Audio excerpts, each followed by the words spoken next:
Okay, ये जो detail है ये मेरा फेवरेट है। आपको पता है कि राम इस मूवी में फायर का रेफरेंस है और एनटीआर एक वाटर का। तो इस सीन में जब वो दोनों मिल रहे होते हैं तब आप बैकग्राउंड में देख सकते हो कि फायर और वाटर भी एक साथ मिल रहे हैं, जो कि इन दोनों के मिलन को फोरशैडो कर रहा था। ऐसे एक नहीं और भी बहुत सारे हिडन डिटेल्स हैं। इस सीन में एनटीआर के बाइक के नंबर प्लेट को देखो। इस सीन में बैकग्राउंड में लिखा हुआ होता है विक्ट्रोलास। तो ये जो विक्ट्रोलास है ये एक्चुअली। गुड मॉर्निंग दोस्तों, तो यार कैसे हो? तो गाइस आरआरआर मूवी को मैंने फ्रेम बाय फ्रेम देखा था एंड मुझे 28 हिडन डिटेल्स पता चले जिसको आपने मूवी देखते वक्त नॉर्मल स्पीड में जरूर मिस कर दिया होगा। तो उसी के बारे में हम इस वीडियो में बात करेंगे। इस मूवी को डायरेक्शन दिया है एस.एस. राजामौली ने, जिन्होंने बाहुबली द ब्लॉकबस्टर को डायरेक्शन दिया था और इनका नाम ही काफी है मूवी देखने के लिए। कुछ लोग मुझे कमेंट सेक्शन में सीआईडी कहते हैं। तो चलो इस मूवी का पोस्टमार्टम करके देखते हैं और देखते हैं हमें क्या मिलता है क्या नहीं। लेकिन उससे पहले मुझे इंस्टाग्राम पे जरूर से फॉलो कर लेना मेरी जान, हम सब कनेक्टेड रहेंगे। मुझे फॉलो नहीं किया तो यार क्या किया। So without wasting any more time, let's get bloody straight into it.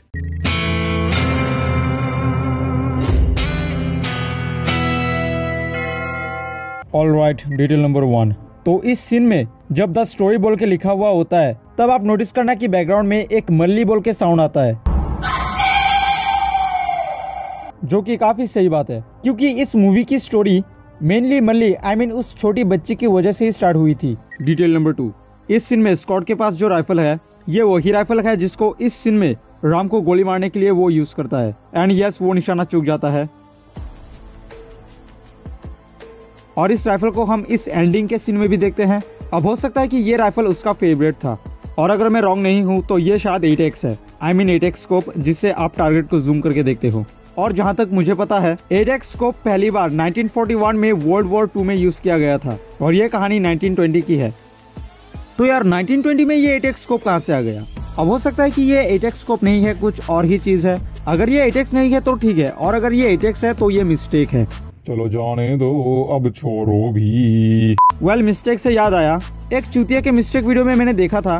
यहाँ पर इस सीन में इस औरत के पास कुछ नहीं होता, लेकिन इस सीन में उसके हाथ में ये पैसा आ जाता है। वेल गाइस, ये कोई मिस्टेक नहीं है।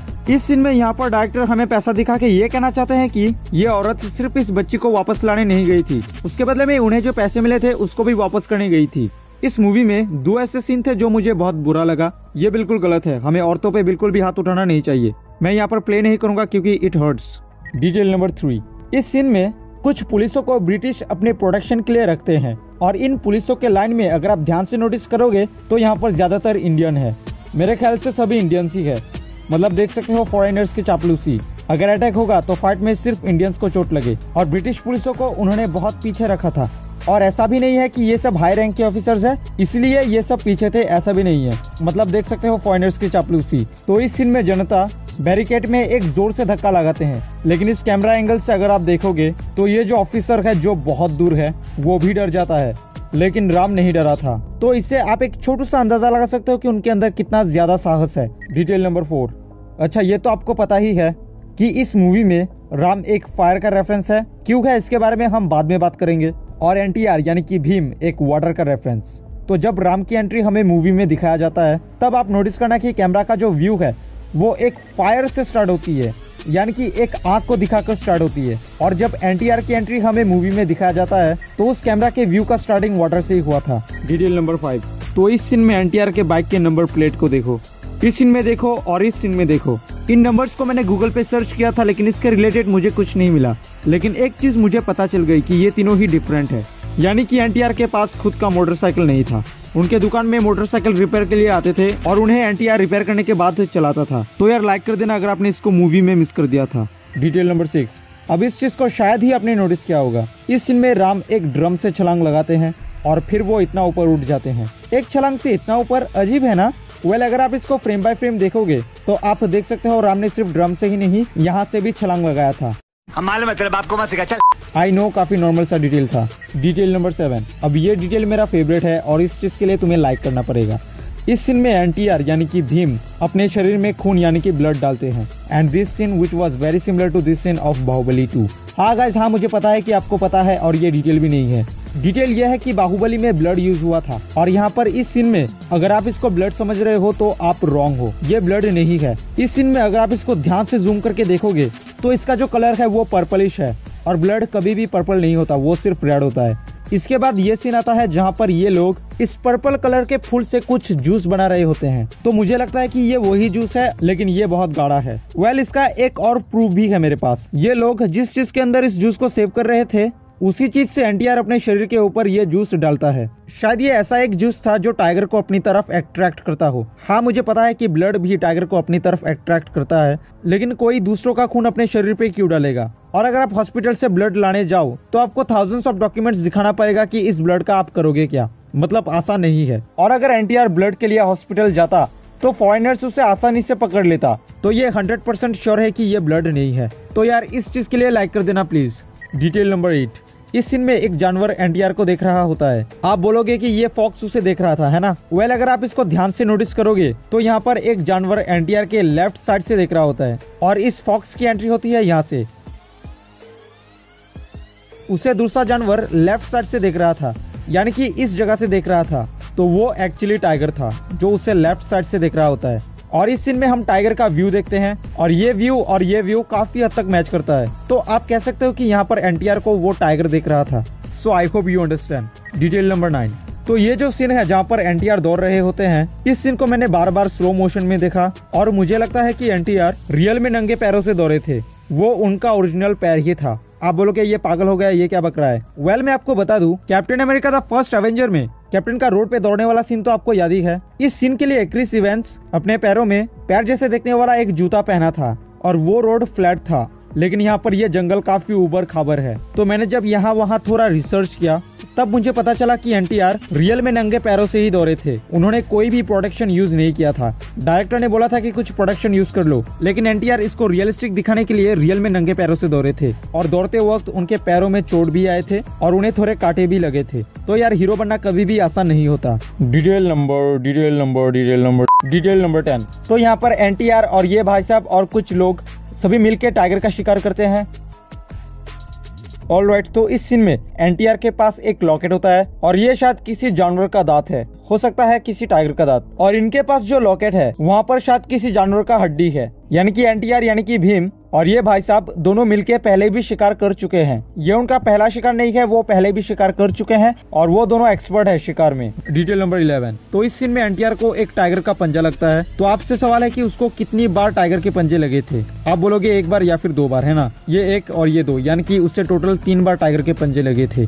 Detail number 12। तो इस सीन में जब ये हवलदार गलती से राम को सैल्यूट मारता है तब आप नोटिस कर सकते हो हमारे चाचा नॉर्मल तरीके से उसके ऊपर हाथ रखते हैं, लेकिन जब ये हवलदार गलती से सैल्यूट मारता है तब आप नोटिस कर सकते हो कि चाचा ने उसे पकड़ लिया था। देख सकते हो हमारे चाचा कितने चालाक थे। और नोटिस कर सकते हो जब ये दौड़ा तब अपने हाथ से चाचा के हाथ को छुड़ाया था। वो यहाँ से भी दौड़ सकता था, लेकिन यहाँ से अगर दौड़ता तो चाचा उसे दौड़ने नहीं देते। देख सकते हो डायरेक्टर मूवी को रियलिस्टिक दिखाने के लिए कितना मेहनत करते हैं। Detail number 13। और ये डिटेल मेरा फेवरेट है। तो इस बच्चे को बचाने वाले सीन में जब एनटीआर और राम मिलते हैं तब आप बैकग्राउंड में नोटिस कर सकते हो कि आग और पानी मिल रहे हैं, जो इन दोनों के मिलन को फोरशैडो कर रहा था। और इस सीन में जब वो दोनों अंडर वाटर एक दूसरे से मिल रहे होते हैं तब आप बैकग्राउंड में देख सकते हो कि आग और पानी भी मिल रहे हैं। डिटेल नंबर, अब ये देखो बकचोदी, राम एनटीआर के बालों में हेयर क्रीम लगाता है और इस हेयर क्रीम का नाम आप देख सकते हो जो कि मुर्रेस या मरेस जो भी कह लो। तो अब बात यह है कि अगर आप इसका हिस्ट्री चेक करोगे तो इसका जो स्टार्टिंग डेट है वो है 1925। तो आप देख सकते हो इसका जन्म 1925 में हुआ था और ये कहानी 1920 की है। तो 1920 में ये क्रीम कहाँ से आ गया? वेल, ये डिटेल तो नहीं है, लेकिन नोटिस करने वाली चीज है। इस सीन में एक फॉरेनर इंडियंस को नीचा दिखाने के लिए शायद ब्राउन रबिश है ऐसा कुछ बोल देते हैं, मुझे ठीक से याद नहीं आ रहा। लेकिन नोटिस करने वाली बात यह है कि ये भाई साहब भी बुरा मान जाते हैं। ये इंडियन तो नहीं थे, लेकिन उनका स्किन का कलर थोड़ा डार्क था। तो जब एनटीआर और राम नाच रहे होते हैं तब ये भाई साहब भी बहुत चौड़ में होते हैं, I mean बहुत खुश होते हैं। We are not dark, we are brown मुंडास।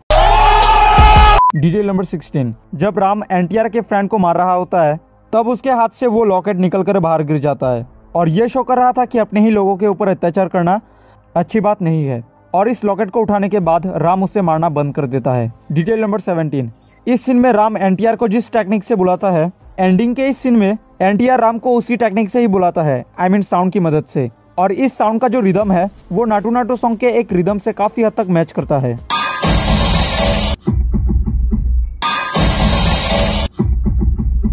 Detail number 18। इस सीन में राम जीत जाता है और एनटीआर हार जाते हैं। वेल इसके पीछे भी एक लॉजिक है। इस सीन में एनटीआर अपने इस चीज को राम को दे देता है और जहाँ तक मुझे पता है ये चीज उनको प्रोटेक्ट करता था।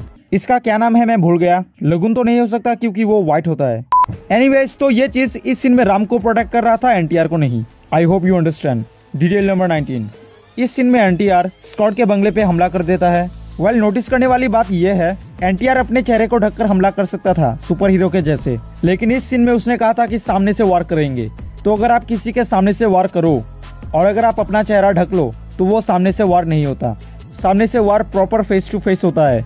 तो इसीलिए यहाँ पर एनटीआर कोई भी मास्क यूज नहीं करता जबकि वो कर सकता था।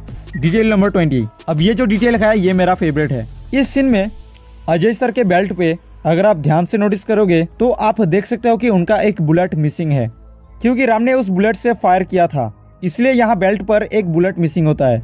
And it's very nice detail to notice. और इस डिटेल के बाद भी अगर आपने लाइक नहीं किया ना, कसम से आप फीलिंगलेस हो। एंड गाइस इस मूवी का जो सिनेमेटोग्राफी है, आई मीन जो कलर ग्रेडिंग सिस्टम है, वो बाहुबली के साथ सेम टू सेम है। और केजीएफ में जो सिनेमेटोग्राफी था वो येलो था, आई मीन येलो कलर का था, और वो येलो कलर रेफरेंस था गोल्ड का, क्योंकि उस मूवी की कहानी मेनली गोल्ड के अराउंड घूमती थी। और भी डिटेल के लिए आप मेरे केजीएफ का डिटेल वीडियो जाकर देख सकते हो।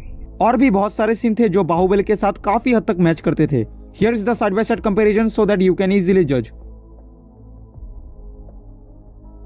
ओके तो इस सीन में रामचरण से एक मिस्टेक हो जाती है। इस कांटे भरे रस्सी को वो अपने हाथ से खींचते हैं। अब इसे रस्सी या क्या कहते हैं मुझे नहीं पता। एनीवेज तो ये चीज आई मीन इनके जो कांटे थे वो किसी सॉफ्ट चीज से बने हुए थे और उनके ऊपर स्टील का पेंट किया गया ताकि वो रियलिस्टिक लगे। आई hope you understand better well. तो यार लाइक कर देना अगर आपने इस चीज को मूवी में मिस कर दिया था। Detail number 21। इस सीन में राम हार जाता है। आप देख सकते हो कि एनटीआर की तरफ सिर्फ लड़कियां थे और राम की तरफ सिर्फ लड़के, और फिर भी राम हार जाता है। वेल इसके पीछे डायरेक्टर का बहुत बड़ा हिडन मीनिंग है। राम हार जाता है और ये शो कर रहा था कि वो गलत काम कर रहा है। वो फॉरेनर्स की तरफ होके अपने ही लोगों के ऊपर और अपने ही दोस्त के ऊपर बहुत ज्यादा अत्याचार कर रहा था। वो अत्याचार का सीमा क्रॉस कर चुका था, लेकिन बाद में उसे रियलाइज हो जाता है जिस क्रांति को वो बंदूकों के जोर पे लाना चाहता था, उस क्रांति को किसी और तरीके से भी लाया जा सकता है, जैसे भीम यानी कि एनटीआर के एक गीत ने ला दिया था। इसीलिए वो एनटीआर को बचाता है, ना कि अपना ड्रीम पूरा करता है। और राम बदले के आग में जल रहा था। वो बिल्कुल अंधा हो गया था, इसलिए वो फायर था। Detail number 22। इस सीन में जब राम पहली बार एनटीआर के ऊपर एक वार करता है, तब आप नोटिस करना कि पब्लिक का एक काफी शॉकिंग रिएक्शन आता है। पहले वार में ही आता है लेकिन बाद में नहीं आता। वेल पब्लिक ने उन दोनों को इससे पहले एक साथ बहुत मिलते हुए देखा है, मतलब उन दोनों का स्ट्रॉन्ग फ्रेंडशिप देखा है। और यहाँ पर एक दोस्त दूसरे दोस्त के ऊपर अत्याचार कर रहा है, तो यार शॉकिंग तो लगेगा ही ना। Detail number 23। ओके तो इस सीन में जब राम स्पेशल ऑफिसर बन जाता है, तब वो एक गन उठाकर काफी सारा फायरिंग करता है। वेल उसने 10 बुलेट फायर किए थे और इस बुलेट को लेकर हो जाते हैं 11। और इस सीन में जब वो छोटा था वहाँ पर उसने 10 बुलेट ही फायर किए थे और इस बुलेट को लेके हो जाते हैं 11। मतलब यहाँ पर वो 11 बुलेट फायर करके अपने उस पुराने दिनों को याद कर रहा था। और इस सीन में अजय सर बॉम्ब की मदद से खुद को ही सैक्रिफाइस कर देते हैं। वेल इस बॉम्ब को आप पहले भी नोटिस कर सकते हो जब वो एमओ बॉक्स को उठा रहे थे। हाँ शर्मा गए। उसको जो चाहिए वो स्कॉट के बंगले पे है, मतलब वो आस पास ही होगा। Detail number 24। इस सीन में एनटीआर लंगड़ा के चलते हैं क्योंकि इस सीन में उन्हें पैर में चोट लगे थे। आई नो यार ये काफी घटिया सा डिटेल है, लेकिन अगर इसको डायरेक्टर ऐड ना भी करता तो कोई बड़ा इशू नहीं था। तो यार काफी नोटिसेबल डिटेल है। Detail number 25। इस सीन में एनटीआर राम को नहीं मारता क्योंकि इस सीन में राम ने एनटीआर को नहीं मारा था। इस सीन में अजय सर कहते हैं, इस गोली की कीमत जानते हो? कहते हैं बाजार में 15 रुपए की मिलती है। वेल अगर आप थोड़ा कैलकुलेशन करोगे, वेल तो आप ये गोली अभी खरीदने जाओ, आई मीन 2020 में खरीदने जाओ, तो ये पड़ेगा आपको लगभग 374 रुपीज का। इस सीन में बैकग्राउंड में लिखा हुआ होता है विक्ट्रोलास। तो ये जो विक्ट्रोलास है ये एक्चुअली ये 19 का एक एम्पलीफायर था, आई मीन साउंड एम्पलीफायर, जो कुछ ऐसा दिखता था और ये 1919 के आसपास ज्यादा फेमस था। Detail number 28। ओके तो एंडिंग के इस सीन में जब एनटीआर स्कॉट को मारने के लिए गोली चलाता है, तब आप देख सकते हो कि ये गोली घूमते हुए जाती है। कितना बढ़िया स्टाइल दिया है ना, घूमते हुए जाती है। वेल ये कोई स्टाइल नहीं है मेरी जान। रियल लाइफ में जब गोली फायर की जाती है तब उसके बैरल में यानी कि उसके नली में कुछ ऐसा पैटर्न होती है जो गोली को घुमा देती है, यानी कि जब गोली जाए तब हवा को वो चीरते हुए जाए, इसलिए अच्छा लगा देखकर कि मेकर्स ने इसका एनिमेशन बनाते वक्त इस चीज का ध्यान रखा है। सो या that's the end of this video. Like कर देना और सब्सक्राइब कर देना। केजीएफ का डिटेल वीडियो जरूर से जाकर देखना, KGF 1 and 2। मैं मिलता हूँ नेक्स्ट वीडियो में। Till then good bye, stay tuned, tata मेरी जान। Fearless.